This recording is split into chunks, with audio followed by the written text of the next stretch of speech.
ang mga mangyayari at suliranin. Pero si Bruce na paggamit ng conceal at nandun yung face break and face crack. Si Kurt pa nga ang makakakuha ng pagong. Kaya lang dito na ang Super Family at kukunin na si Bill. Nagamit din yung Vengeance pero hindi sapat para mailigtas sa kanyang sarili.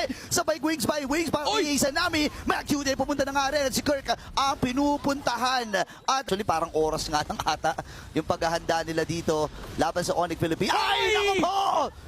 Magandang pagbawi. Onyx Philippines, maganda ang kanilang hold. Kirk, pumasok na rin. Tignan natin kung makakontest ang homeboys. Wings by wings. Pero si Igong napakababa ng buhay pero nakuha niya pa rin yung Lord na yun. Mel Cutie with a turret sa may bottom. Yun pa final item na itong si Kelra. Pero may plano silang diversion play. Si Bill, ay naku po, natutunaw kakal. Napilit ang gamitin yung kanyang vengeance. Pero hindi na siya maililigtas noon. King Kong, kalahati ang kanyang buhay. Humahabol pa si Ivan. Dinodge siya yun.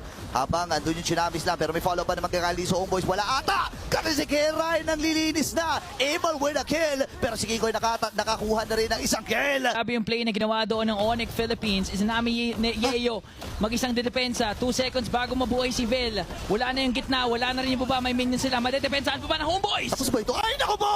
2 hits delete mula sa Sigma Jungler at game number